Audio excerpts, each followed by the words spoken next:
12th class के subject chemistry के chapter 9 coordination compound पर अध्ययन करते हैं कि कोऑर्डिनेशन कंपाउंड क्या होता है। कोऑर्डिनेशन कंपाउंड क्या होता है, कोऑर्डिनेशन क्या होता है। तो कोऑर्डिनेशन एक वर्नर वैज्ञानिक था, उसने क्या बताया कि जब कोई ऋणात्मक आयन किसी धातु को उपसह संयोजी बंध के रूप में जुड़ा होता है, मतलब एकाकी इलेक्ट्रॉन युग्म प्रदान करता है केंद्रीय धातु परमाणु को, एकाकी इलेक्ट्रॉन युग्म प्रदान करता है किसको, केंद्रीय धातु परमाणु को, तो उसे तो जो बंध है उसे तो कहते हैं उपसह संयोजी बंध। और ये संपूर्ण जो कंपाउंड बनता है, यौगिक बनता है, उसे क्या कहते हैं, कोऑर्डिनेशन कंपाउंड। तो हम इसमें कुछ निम्न प्रकार से अध्ययन करते हैं, जैसे योगात्मक यौगिक क्या होते हैं, योगात्मक यौगिक, योगात्मक यौगिक किसे कहते हैं, क्या होते हैं, ये जब दो या दो से अधिक सरल अस्थायी यौगिक का मिश्रण एक निश्चित अनुपात में मिश्रित होकर वाष्पित के द्वारा क्रिस्टल या स्टोइकोमेट्री, नवीन स्टोइकोमेट्री के द्वारा जिन यौगिकों का निर्माण होता है उन्हें योगात्मक यौगिक कहते हैं। जब दो या दो से अधिक सरल स्थायी यौगिक, जब दो या दो से अधिक, जब दो या दो से अधिक सरल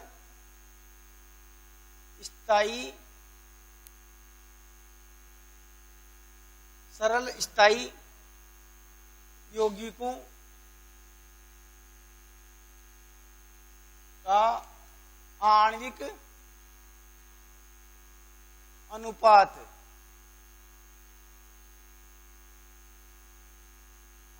अनुपात में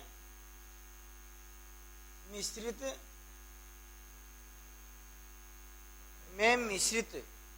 कर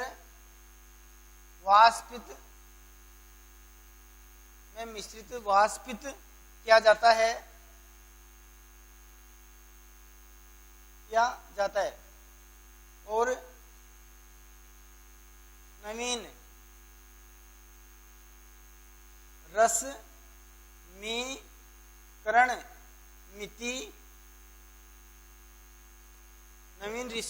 मिति पदार्थों से क्रिस्टल का निर्माण होता है।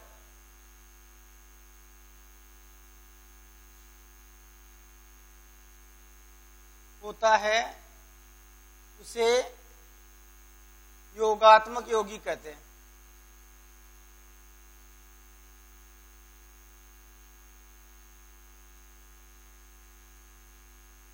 दोबारा समझना इस डेफिनेशन को, यानी जब दो या दो से अधिक सरल स्थायी यौगिकों का आणविक अनुपात में मिश्रित कर वाष्पित किया जाता है और नवीन रश्मीकरण मिति या नवीन स्टोइकोमेट्री पदार्थ से क्रिस्टल का निर्माण होता है, तो उसे योगात्मक यौगिक कहते हैं। जैसे अलग अलग हम इसके एग्जाम्पल पढ़ते हैं।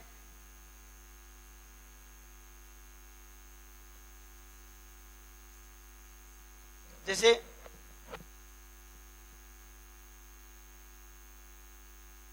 उदाहरण,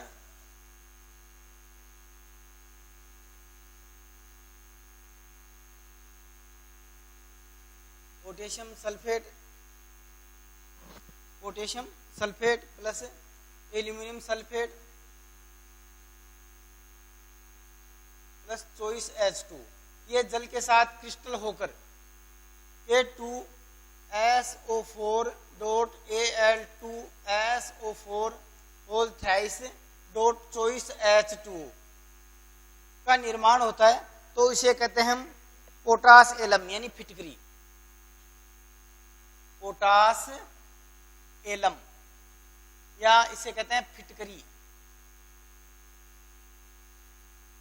तो इसमें पोटेशियम सल्फेट, एल्यूमिनियम सल्फेट और चॉइस जल के अणु आपस में मिश्रित होकर ये योगात्मक यौगिक बनाते हैं, जिसे potassium sulphate, aluminium sulphate dot choice H2, इसे कहते हैं potash alum.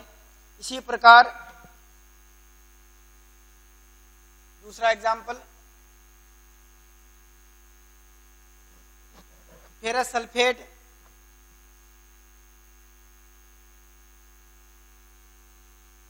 Ferrous sulphate, aluminium sulphate, sorry ammonium sulphate,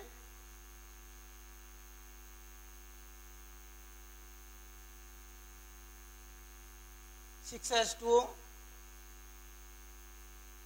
ये भी आपस में मिश्रित होकर FeSO4, इसे मोर लवण भी कहा जाता है।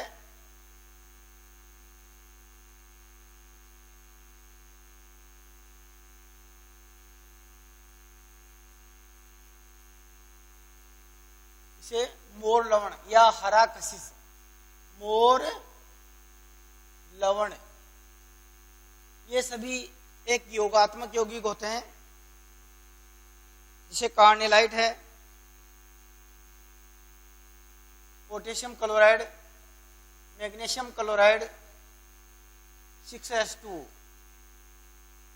6H2O, ये potassium chloride dot magnesium chloride dot 6H2O, इसे कहते हैं कार्नेलाइट। क्या कहा जाता है इसे? कार्नेलाइट। कार्नेलाइट का ये सब यौगिक क्या है? योगात्मक यौगिक। जैसे ये मोर लवण है, ferrous ammonium sulphate, 6H2O, potassium chloride, magnesium chloride, 6H2O, ये सभी योगात्मक यौगिक कहलाते हैं।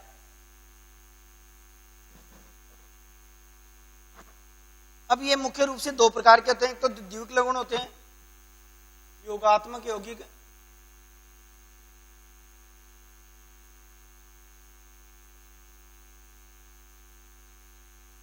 दो प्रकार के होते हैं।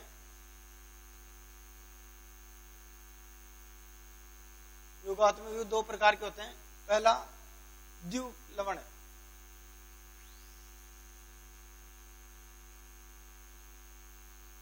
द्वितीयक लवण क्या होते हैं? इनमें अलग अलग प्रकार के क्रिस्टल पदार्थ पाए जाते हैं, तो इनमें इनको जालक यौगिक भी कहा जाता है। ये आणविक यौगिक ठोस अवस्था में स्थायी होते हैं, परंतु ये इन्हें जालक यौगिक भी कहा जाता है। इन्हें जालक यौगिक भी कहा जाता है।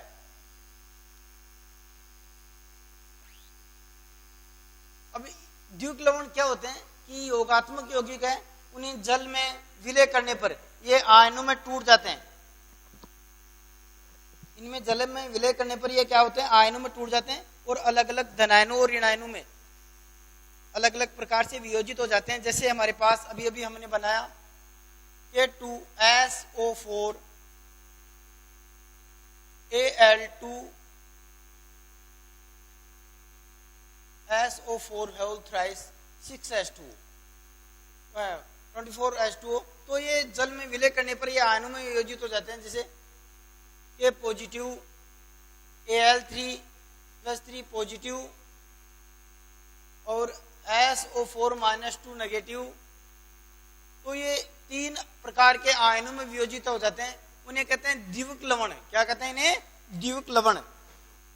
जैसे फिर ये देखो 6H2O, जैसे जितने आयन है वो लगा देते हैं। इसके मोलुक संख्या 2 है, इसमें भी 2 है, इसमें 3 है, और यहाँ 6H2O,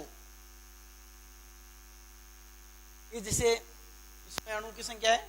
अब है संकुल। अब ये संकुल यौगिक क्या होते हैं? संकुल, संकुल का अर्थ होता है कि इसमें केंद्रीय धातु परमाणु के साथ लिगेंड जुड़े होते हैं, तो इन्हें उपसह संयोजी यौगिक भी कहते हैं। इन्हें उपसह संयोजी यौगिक भी कहा जाता है। अब क्यों कहा जाता है ये देखना, यानी जो संकुल बनाते हैं, यानी केंद्रीय धातु परमाणु है वो लिगेंड के साथ जुड़ा होता है। केंद्रीय धातु परमाणु है जो लिगेंड के साथ जुड़ता है, उपसह संयोजी बंध के द्वारा कनेक्ट होता है। उन यौगिकों को हम क्या कहा जाता है? उपसह संयोजी यौगिक, जैसे केंद्रीय धातु परमाणु M, वो लिगेंड के साथ उपसह संयोजी बंध के साथ कनेक्ट होती है। अब ये लोन पेयर एकाकी इलेक्ट्रॉन युग्म प्रदान करती है किसको? केंद्रीय धातु परमाणु को, तो उसे कहते हैं संयौगिक। तो इन्हें वे यौगिक जो लिगेंड के साथ उपसह संयोजी बंध के द्वारा केंद्रीय धातु परमाणु के साथ जुड़े होते हैं, उन्हें संकुल यौगिक कहा जाता है। तो देखो इसमें देखो जब केंद्रीय धातु परमाणु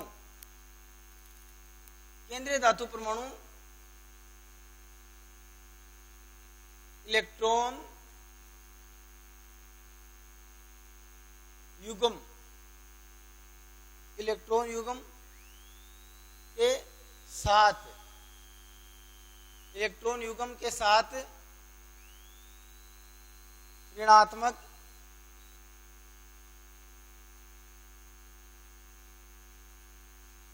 आयनों के साथ उपसह संयोजी बंध के द्वारा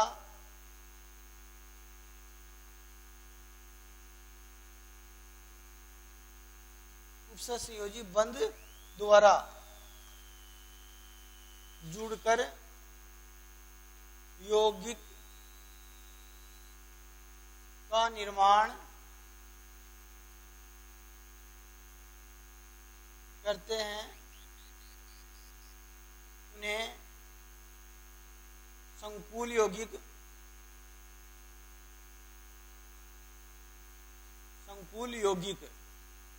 या उपसह संयोजक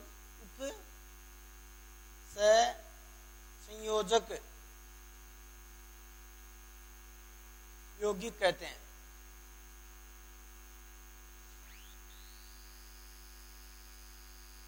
जब केंद्रीय धातु परमाणु इलेक्ट्रॉन युग्म के साथ ऋणात्मक आयनों के साथ उपसह संयोजी बंध द्वारा जुड़कर यौगिकों का निर्माण करते हैं, उन्हें संकुल यौगिक या उपसह संयोजी यौगिक कहते हैं।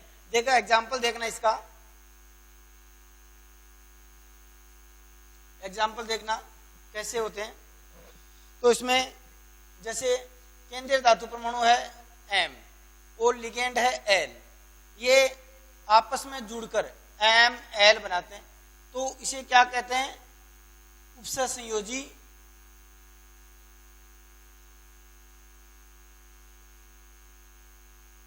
यौगिक। अब इसमें देखो जैसे यह है M2L, तो ये हो गया ML2, दो हो गए। इस प्रकार ये कैसे कनेक्ट होते हैं? जैसे 2, 4, 6 कितने भी हैं, तो ये उपसह संयोजी जैसे केंद्रीय धातु परमाणु है यहाँ और ये लिगेंड है,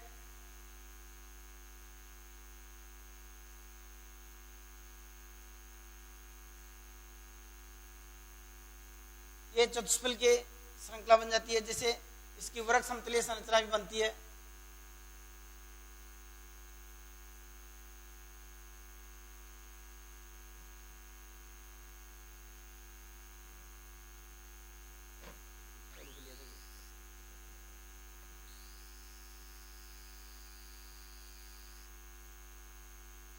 तो ये वृक्क समतलीय, तो यहां देखो ये जैसे केंद्रीय धातु परमाणु M, केंद्रीय धातु परमाणु ये लिगेंड के साथ उपसह संयोजी बंध के द्वारा कनेक्ट होते हैं, जुड़े होते हैं, तो उन्हें ये यौगिक का निर्माण करते हैं। उसी यौगिक को क्या कहते हैं? संकुल। जैसे हमारी बॉडी में हीमोग्लोबिन है।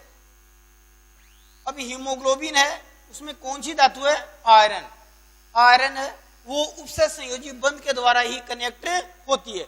और पेड़ पौधों में है, तो पेड़ पौधों में क्लोरोफिल में मैग्नीशियम धातु पाई जाती है, तो मैग्नीशियम धातु के कारण ही ये उपसह संयोजी बंध के साथ जुड़े होते हैं ऋणायन। तो हमारे क्लोरोफिल है पेड़ पौधों में, जैसे क्लोरोफिल में कौन सी धातु पाई जाती है? मैग्नीशियम, वो उपसह संयोजी बंध के साथ जुड़ी होती है। और हमारे ब्लड में, हमारे ब्लड में हीमोग्लोबिन किसके साथ कनेक्ट होती है? आयरन धातु के साथ। आयरन धातु के साथ कनेक्ट होती है, तो इसमें केंद्रीय धातु परमाणु है आयरन हमारे हीमोग्लोबिन में, और क्लोरोफिल में मैग्नीशियम धातु उपसंयोजी बंध के साथ कनेक्ट होती है। बहुत बार इसमें बोर्ड में एक क्वेश्चन आया हुआ है कि रक्त में कौन सी धातु पाई जाती है, आयरन, और किसके साथ कनेक्ट होती है, उपसंयोजी बंध के साथ। तभी हमारे शरीर में है वो विद्युत प्रवाह होता है, विद्युत प्रवाह होता है जिसे हम कहते हैं ना करंट आ रहा है, पेड़ पौधों में भी इसीलिए आ रहा है। ये हो गए संकुल यौगिक। अब हम मुख्य रूप से अन्य परिभाषा पढ़ेंगे उपसंयोजी यौगिकों की मुख्य डेफिनेशन।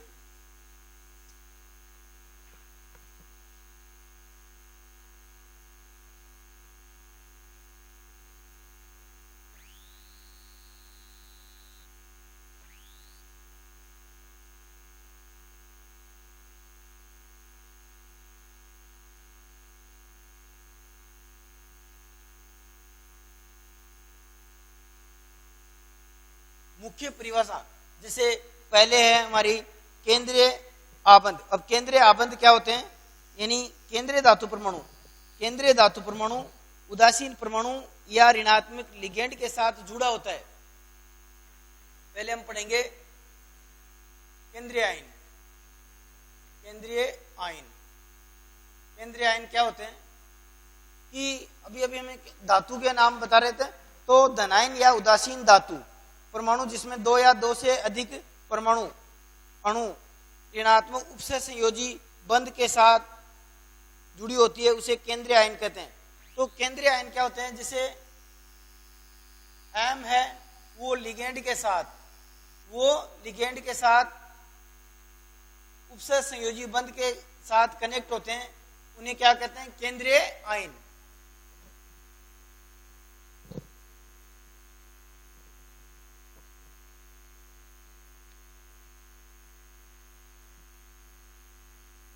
तो इसमें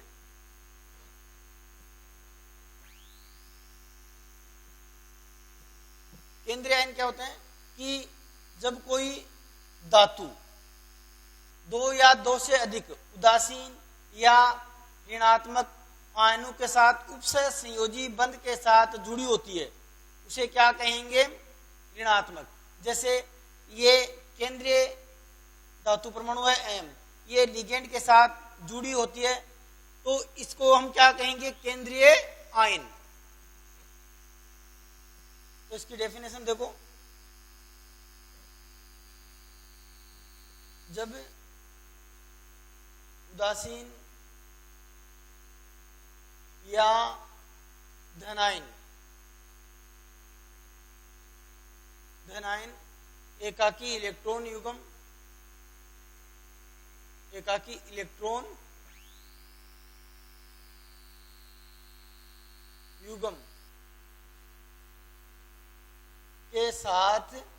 साथ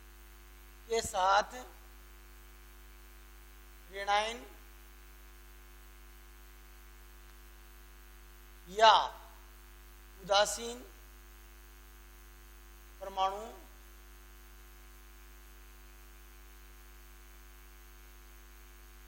के द्वारा जुड़ी होती है, उसे केंद्रीय आयन कहते हैं।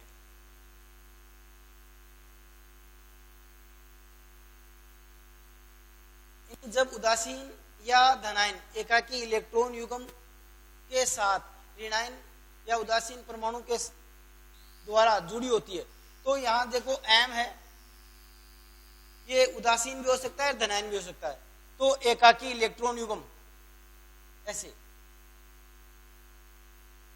के द्वारा ये जुड़े होते हैं, तो इसको हम क्या कहेंगे, केंद्रीय आयन।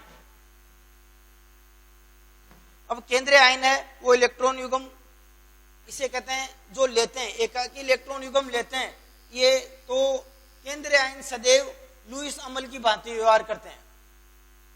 तो इसमें ये बात बारी पूछा है कि केंद्रीय आयन इसकी भांति व्यवहार करते हैं, लुईस अम्ल की भांति। लुईस अम्ल की भांति व्यवहार करते हैं।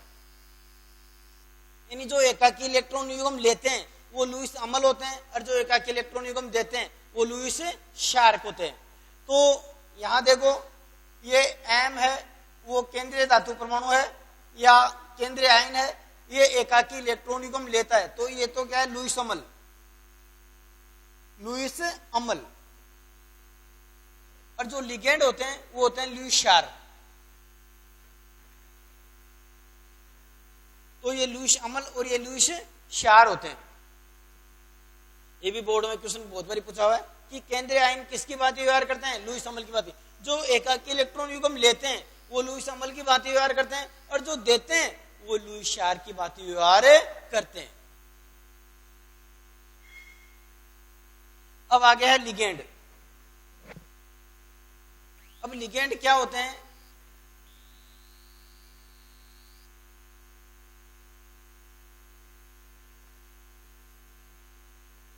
लिगेंड, लिगेंड होते हैं यानी वे परमाणु या परमाणु का समूह है जो केंद्रीय धातु परमाणु के साथ उपसर्ग संयोजी बंध के साथ, उपसर्ग संयोजी बंध के साथ जुड़े होते हैं, उन्हें हम लिगेंड कहते हैं। तो लिगेंड की डेफिनेशन देखो, यानी वे परमाणु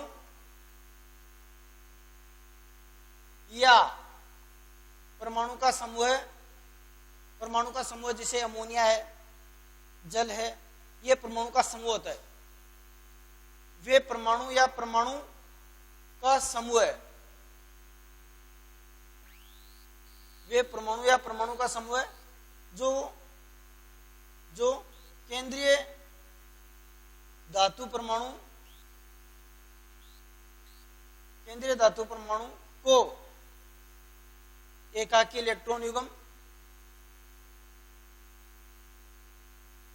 एकाकी इलेक्ट्रॉन युग्म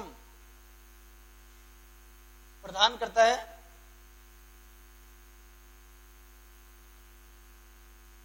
उसे लिगेंड कहते हैं।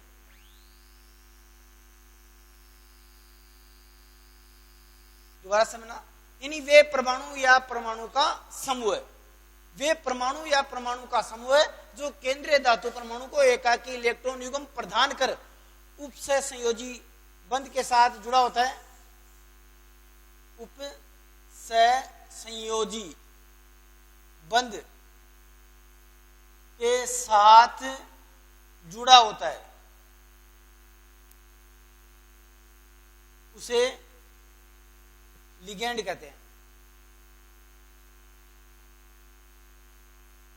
अब लिगेंड देखो, ऋणायन भी होता है, उदासीन भी होता है, और कुछ लिगेंड है जो धनायन भी होते हैं, अपवाद स्वरूप, जैसे नाइट्रोसिल है, नाइट्रोनियम है, ये लिगेंड।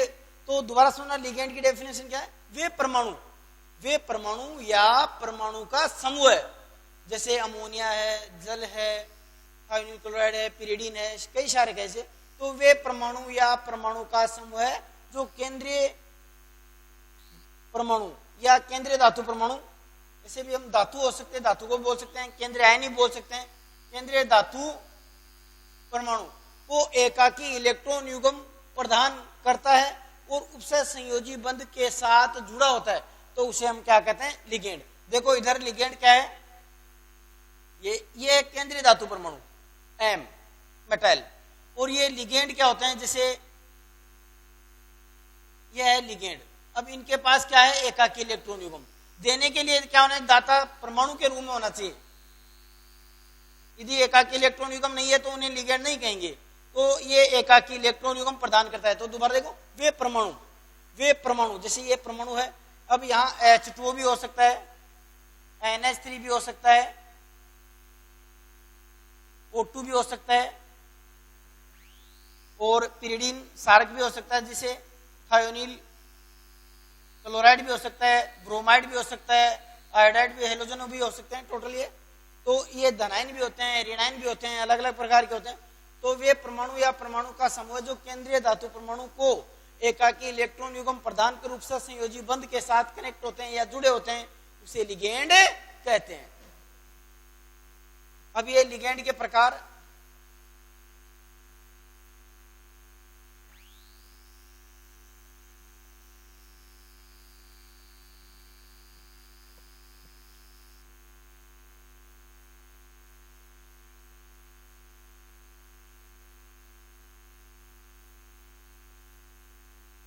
लिगेंड के प्रकार। अब ये मुख्य रूप से जैसे अभी तक कोर्स में हमारे 6 लिगेंड बताए गए हैं। तो पहले देखो एक दंतुक लिगेंड, एक दंतुक लिगेंड, इसे कहते हैं मोनोडेंटेंट, मोनोडेंटेंट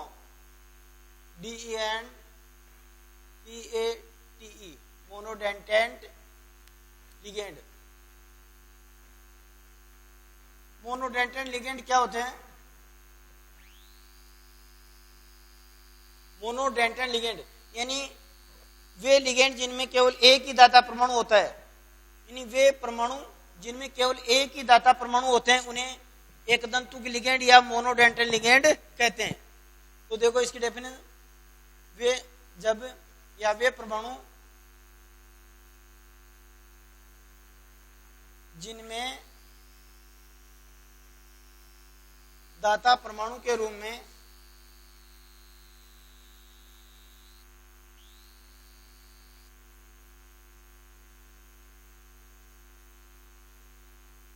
एक ही एकाकी इलेक्ट्रॉन युग्म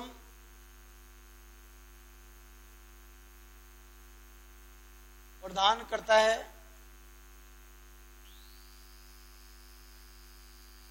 उसे एक दंतुक लिगेंड कहते हैं।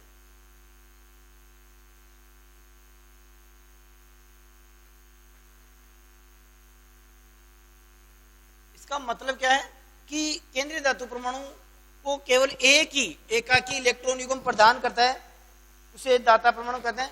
तो वे लिगेंड या वे परमाणु जिनमें दाता परमाणु के रूप में एक ही एकाकी इलेक्ट्रॉन युग्म प्रदान करता है उसे एक दंतुक कहते हैं। अब एक दंतुक में क्या होता है, एग्जाम्पल देखो इसके, एक दंतुक के जैसे पहले उदासीन एक दंतुक लिगेंड,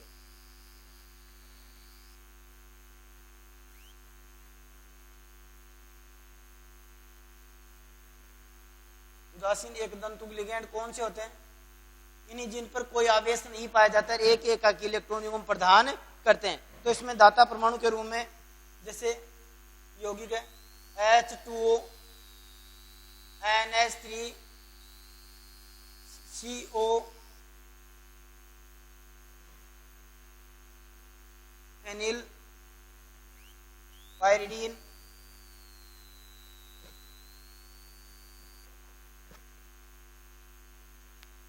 तो इसमें जैसे उदासीन एक दंतुक लिगेंड में ऑक्सीजन है, वो दाता परमाणु के रूप में होता है और उसमें कोई आवेश नहीं पाया जाता है, जीरो आवेश है, उसका है उदासीन जीरो, ये दाता।